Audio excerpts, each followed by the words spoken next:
प्रभु यीशु मसीह के नाम में आपको अनुग्रह और शांति मिलता रहे। हम पिछले दिनों से अब्राहम के जीवन से कुछ बातों को हम सीख रहे हैं जो हमारे आत्मिक जीवन के लिए लाभप्रद है।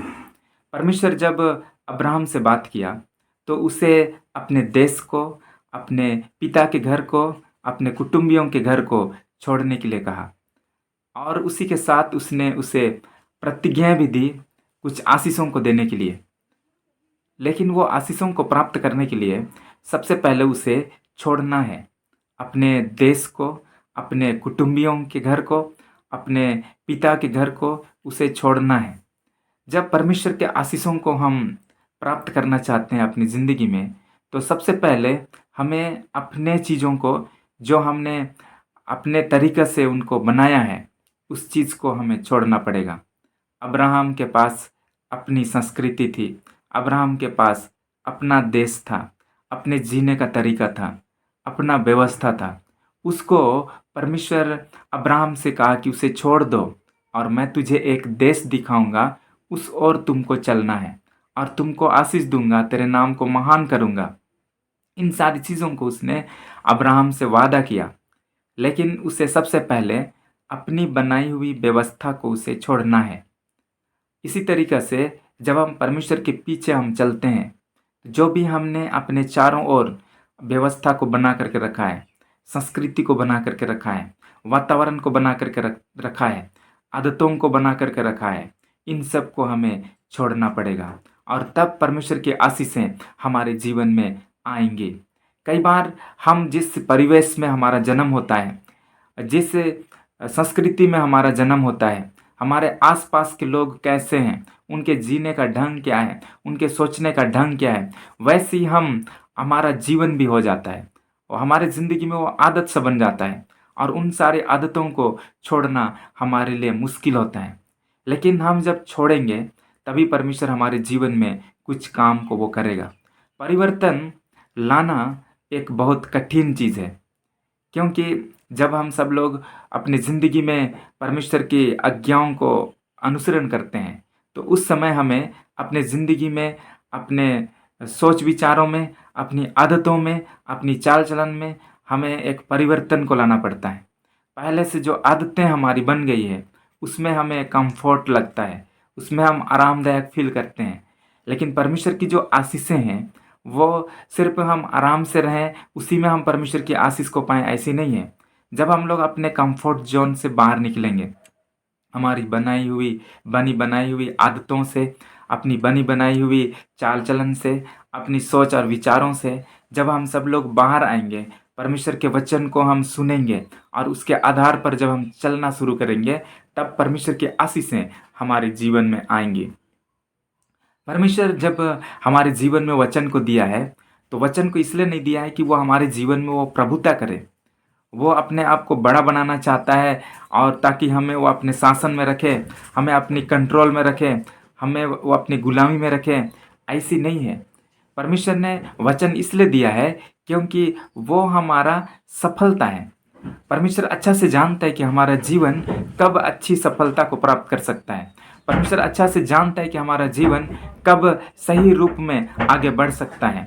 परमेश्वर हमें बनाया है, वो हमारा डिजाइन जानता है, हमारा सब कुछ को, हम किस लिए बनाए गए हैं, इन सारी चीज़ों को वो परमेश्वर जानता है।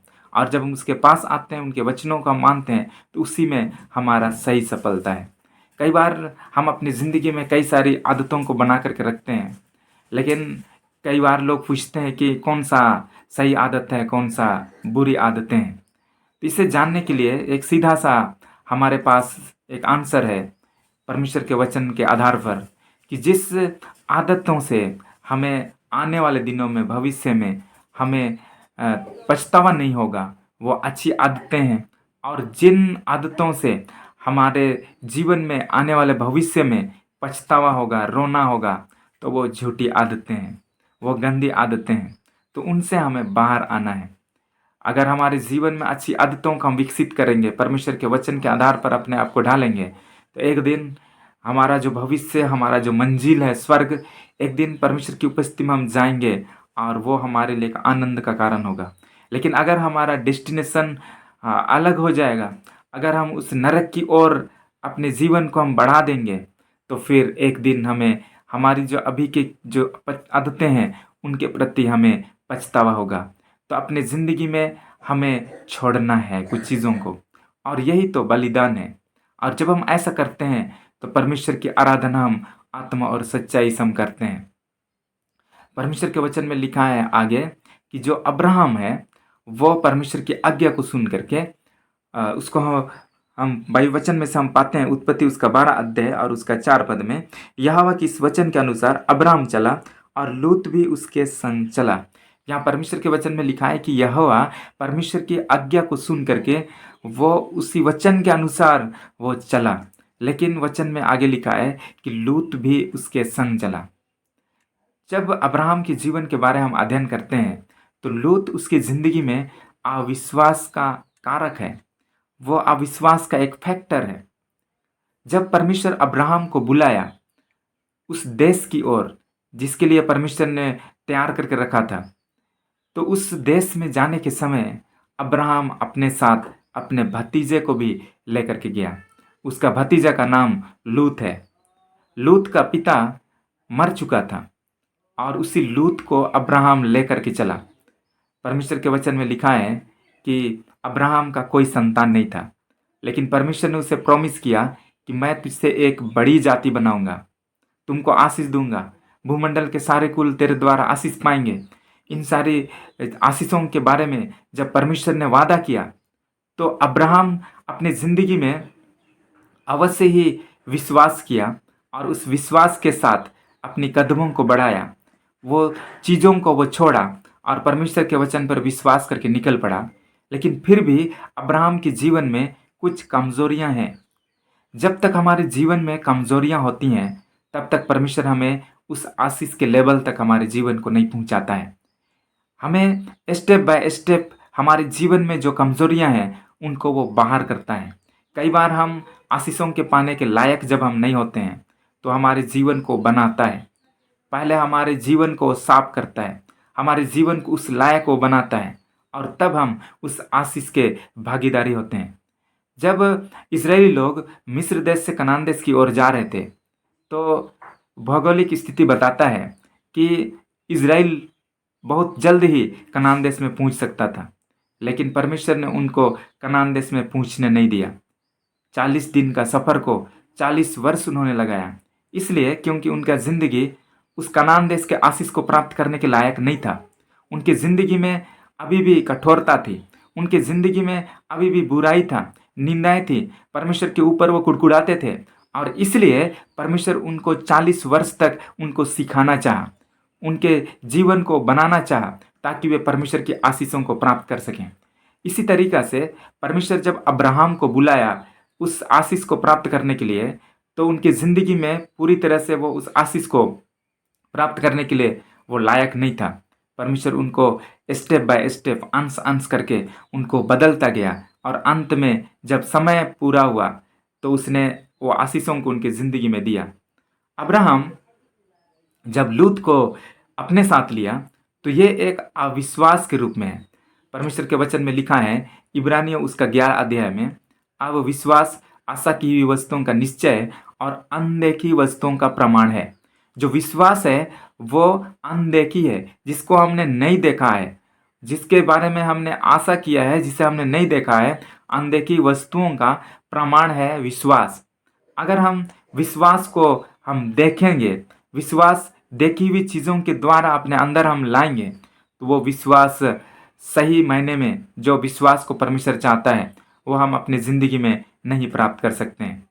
जब यीशु मसीह मुर्दों में से जी उठा, उसके चेले लोगों को ये पता चला कि यीशु मुर्दों में से जी उठा है, लेकिन एक चेला जिसका नाम थोमा है वो उस समय वहाँ पे नहीं था, वो कहीं गया हुआ था। जब 8 दिन के बाद वो आया तो सारे चेले लोग बोलने लगे कि यीशु मुर्दों में से जी उठा है, और तब थोमा का जवाब था कि यीशु मुर्दों में से नहीं जी उठ सकता है।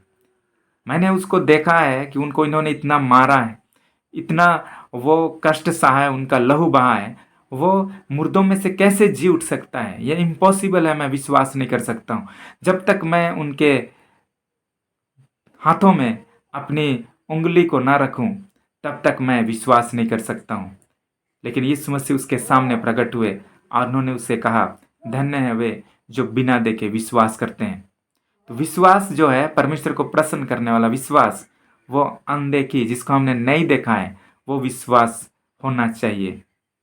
अब्राहम की जिंदगी में जरूर कुछ अविश्वास था और इसलिए उसने अपने साथ उस लूत को लिया, ताकि अपनी जिंदगी में अगर परमेश्वर मुझे आशीष नहीं देगा, अगर परमेश्वर मेरी जिंदगी में मेरे द्वारा से संतान आए, ये इम्पॉसिबल है, तो परमेश्वर मेरे भतीजे के द्वारा से ये वंश को आगे बढ़ाएगा। इस तरीका का सोच उनके जीवन में स्वाभाविक है, वो उत्पन्न हो सकता है और वो उनके साथ है। जब हम देखी हुई चीज़ों को अपने साथ लेकर के चलते हैं तो हमारा जो विश्वास है वो सीमित होता है। हमारा जो पाने की जो चीज़ें हैं वो सीमित हो जाती हैं।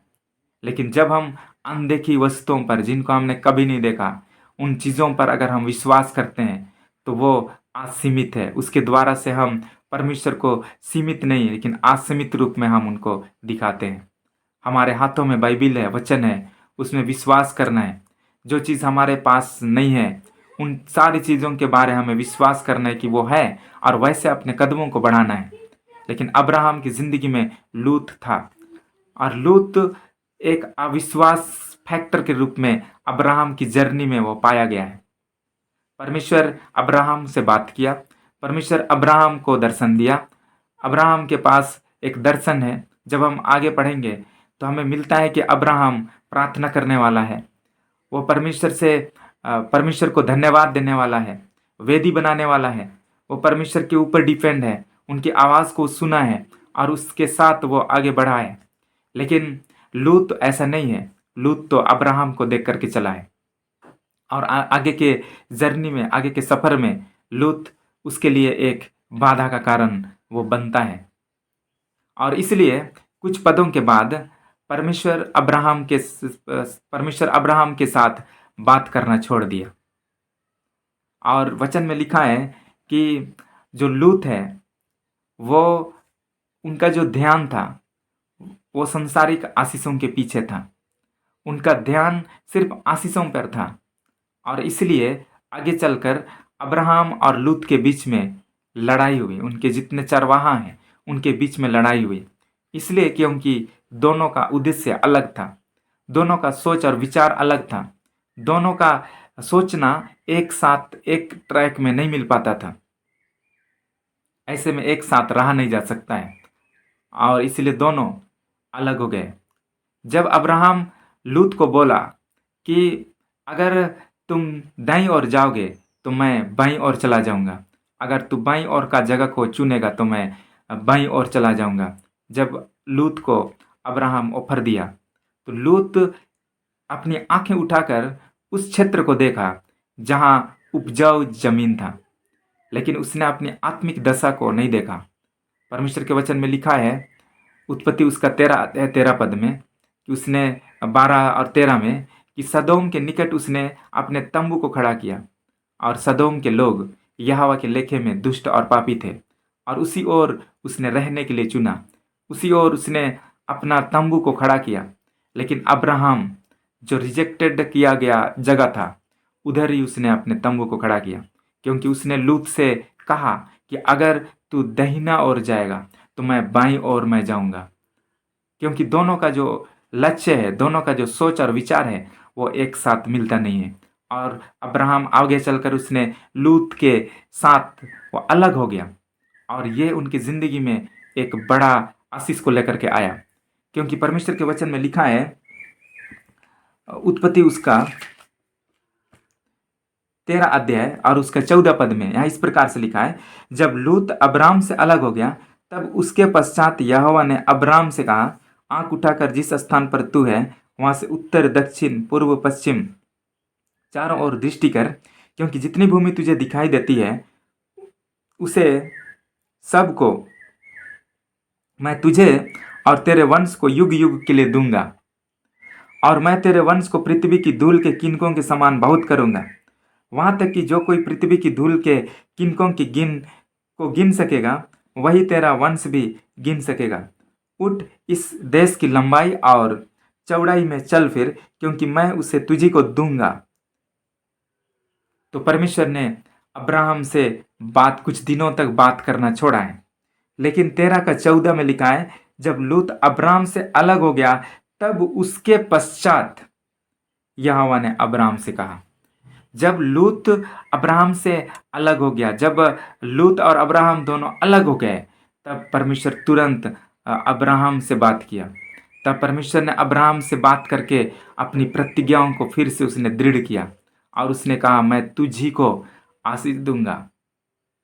अब्राहम जो था वो सोचता था कि लूत के द्वारा मुझे आशीष देगा, लूत के द्वारा से मेरे संतान को, मेरे वंश को वो बढ़ाएगा। लेकिन परमेश्वर का योजना वो नहीं था। जहां हम सोच नहीं सकते हैं, वहां से परमेश्वर हमारे जीवन में आशीषों को दे सकता है। मनुष्य का जो सोच है, मनुष्य जो बनाता है चीज़ों को, वो पहले से मौजूद चीज़ों में से ही कुछ नई चीज़ों को बनाता है, कुछ चीज़ों को बनाता है। लेकिन परमेश्वर जब बनाता है तो उसको किसी रॉ मटेरियल की ज़रूरत नहीं है। वो तो शून्य में से सब कुछ बनाने वाला परमेश्वर है। और उसने अब्राहम के साथ भी ये प्रतिज्ञा को किया। जब वो लूत से अलग हो गया तब भी परमेश्वर ने उससे कहा कि मैं तेरे वंश को धूल के किनकों के समान बढ़ा करूंगा और मैं तुझी को आशीष दूंगा। उसने इस बात से अब्राहम के जीवन में अपनी प्रतिज्ञा को उसने दृढ़ किया। तो लूत उसके संग संग चला, लेकिन आगे चल करके उसे लूत को अपनी जिंदगी से अलग करना पड़ा। तो जब तक हम परमेश्वर के साथ हम बने हैं, ऐसा नहीं कि जिस दिन हमने प्रभु को उद्धारकर्ता करके ग्रहण किया उसी दिन हम पूरा परफेक्ट हो गए, ऐसी बात नहीं है। कोई भी इस संसार में परफेक्ट नहीं है। हमारी जिंदगी में कुछ ना कुछ कमजोरियां हैं। उन कमजोरियों को हमें समझना है और उनको बाहर करना है। जब हम उन कमजोरियों को समझते हैं तो हम सक्सेस के सामने पहुंचते हैं। सक्सेस हमारी जिंदगी में तब आता है जब हम कमजोरियों को पहचान कर उनको हम अलग करते हैं। परमेश्वर हमें बहुत ऐसे आशीष देने पाए। आमीन।